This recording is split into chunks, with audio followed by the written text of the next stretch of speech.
bedtime read. I've nearly finished all the weeklies.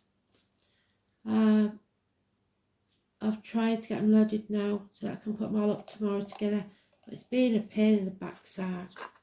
So let's have that one. Holly. Holly and the Ivy. And they are both full grown. I used to sing a song about that at school. Holly. So the name Holly could be important to someone you know. What's that? 81. Chinyu. 81.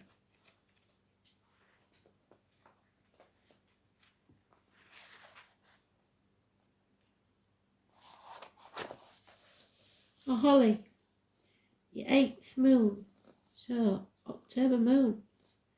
The first joint of the middle finger. Right, where's my palm?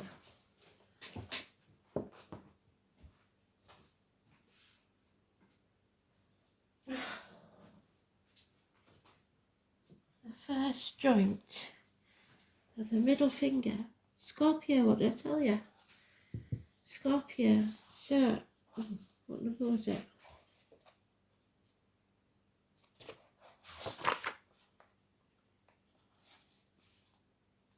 81.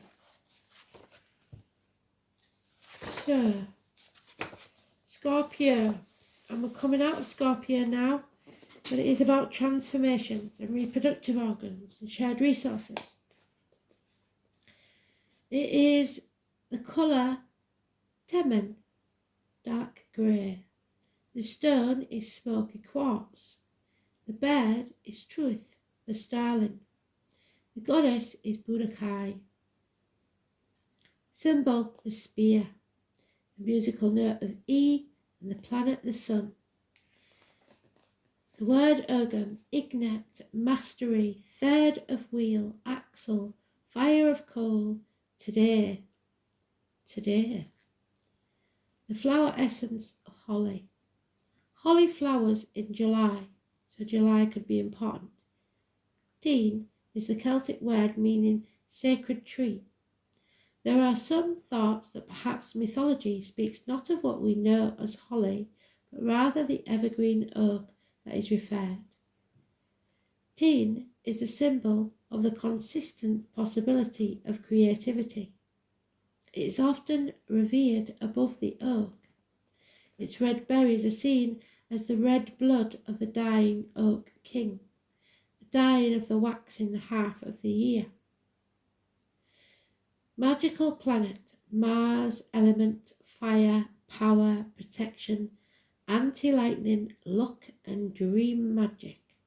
Folklore says that when thrown at wild animals, it will make them lie down quietly and leave you alone. It's very good for stopping cats going on your garden. Teen can be a sign of revenge or vengeance taken for wrongs done to someone. It is also the perfect balance point. It's the force which will right a wrong. The holly is a sign for justice.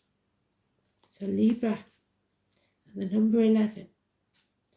Teen indicates directed balance and capacity to unify both sides of questions. Its message is to be steadfast in adversity, remaining green and vital during the coldness of winter.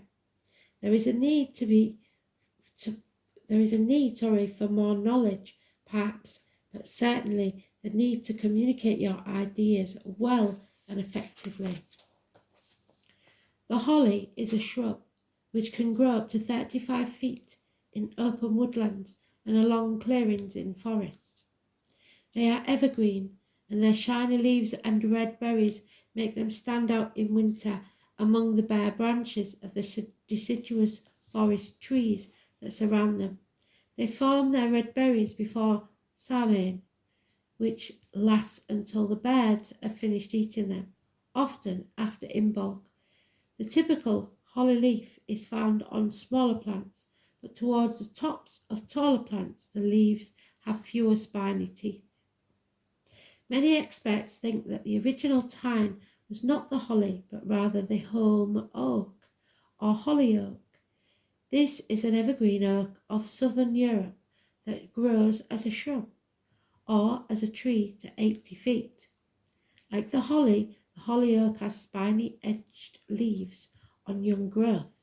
It does not have red berries, but it does have red leaf galls caused by an insect. I am a battling, waging spear. Of this moon, Armageddon sings, I am a battling, waging spear. And now comes a rapid change in the energy of the year. And we was warned of that, wasn't we? But now we're going into Sagittarius. We can see that suddenly the bounteous blossoming growth, light of the sun, has turned into vengeful, destructive force, laying waste to vegetation of the land. Once more, the dying energy reasserts itself. Until now, we have working in partnership, placing our energies towards growth. But now we become more aware that we must reap and sow quickly as the heat of the sun bears down upon us before all is lost. We now have different needs, and we must direct our energy in other life-affirming ways. The sun now threatens our crops, weeds flourish, as do all other creatures of nature, creating a threat to the harvest, lest we fail to begin to take care of our needs. This conflict is the reversal of energies, leading to mythical battles that are known as the war among the gods, or an internal struggle within yourself. The prime symbol of this battle for harvest is the spear. It is said that whoever held it was certain of victory. Here it becomes a way of fighting fire with fire, for it turns into a thunderbolt, the messenger of the rains and dispels the summer heat. The spear has its own message for our inner life, where before it was enough for us to accumulate an experience in the waxing power of the year, now we must use our energy to create, shape it into something that can be shared with others and that will continue independently of us. We must begin to set limits in order to avoid wasting the energy we have. And here we can see that fire, which provided inspiration for us, is something we must now focus and shape like artists. The fiery water of becoming is now creating life when the spear touches it. As the moon waxes, we see the shape of the spear, feeling its aura of reversal and abundance, but at the same time feel a sense of adventure that comes with anticipated change. We prepare ourselves to accept that change, or we should. On the full moon, the spear reaches us with its thunderbolt of power, so the 8th of December, and we accept the guidance that is offered. The thundering fall of the spear releases the cooling, shaping water. With the moon's waning, we begin to focus the energy we have stored, surveying those areas within ourselves that must be prepared to be harvested. I am an avenging spear. I who heal may also hex. The good enhance, the evil vex. I am an avenging spear. The rich and powerful know no fear, though the seasons change throughout the year. But I'll speak up and make them hear. I am an avenging spear. I like those words. The rich and powerful should fear, should be humbled. For peace and love we ever yearn, but some do wrong and never learn. This time it won't be us that burn. I am an avenging spear. I'm tired of promises, tired of the lie, of the better life after I die. We take what's ours and touch the sky. I am an avenging spear. What goes up must come down, so wipe your tears and mend your frown. Their time is up, go claim your crown. I am an avenging spear. On the earth, in the air, through the fire, by the water, I am vengeance, the holy moon's daughter. Beautiful. Budokai, the great Celtic queen of Iceni people. For years she was called Bunduika,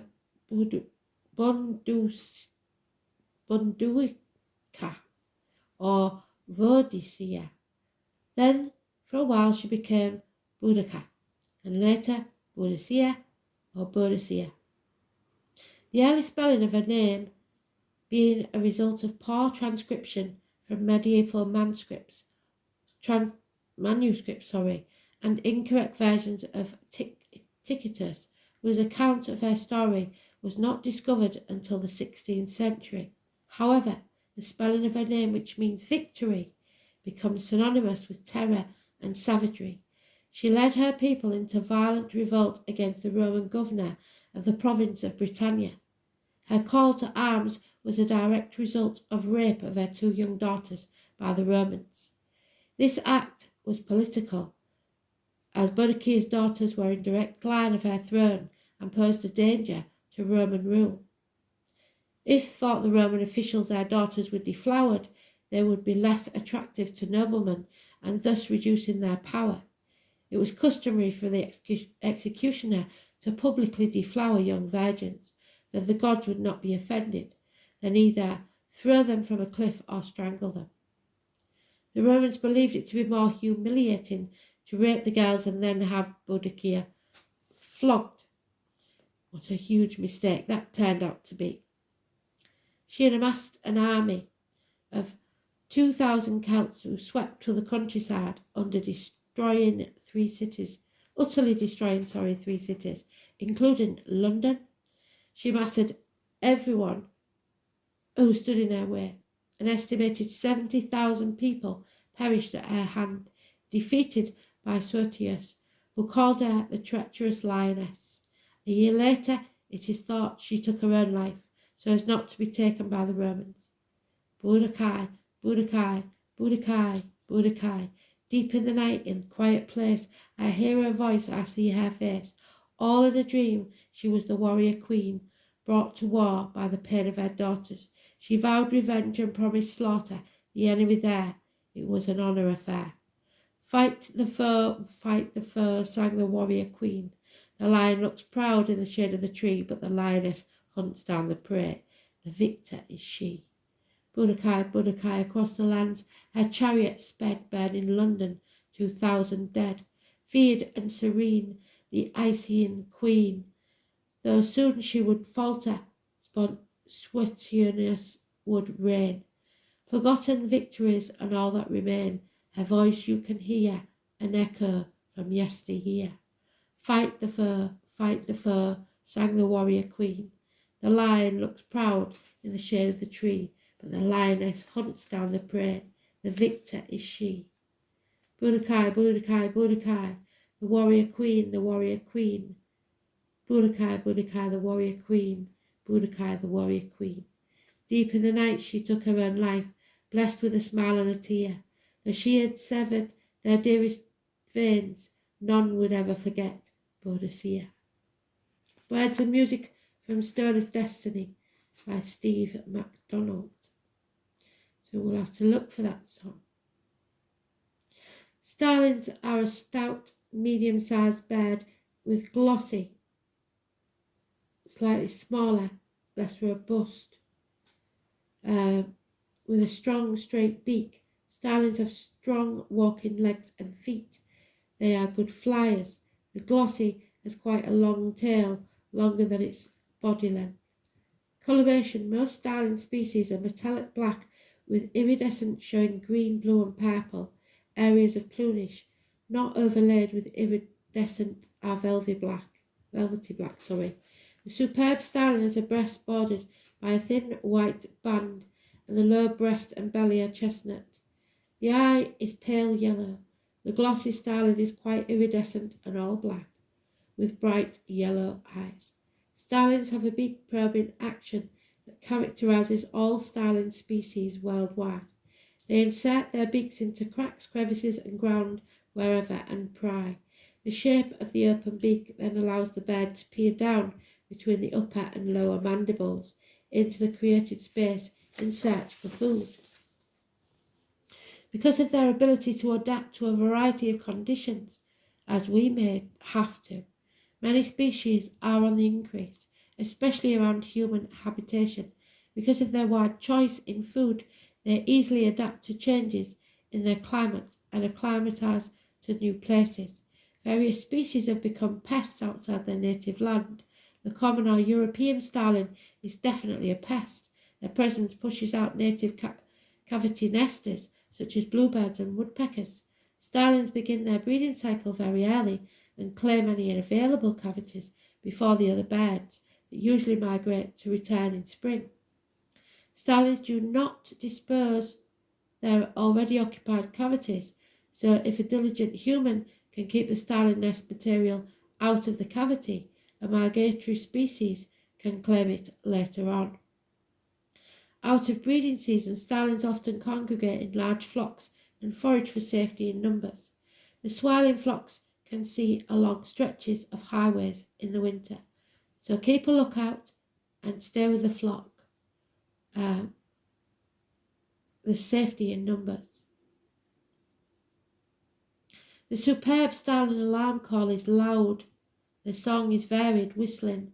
The glossy alarm is a loud, raspy chirp, and the song is part musical and part reedy whistling. Starlings are excellent mimics and have quite a variety of vocalization, including croaking, whistling, hissing, and chattering. Mimics often run through their repertoire for their own amusement, and starlings often chortle quietly, almost inaudibly to themselves.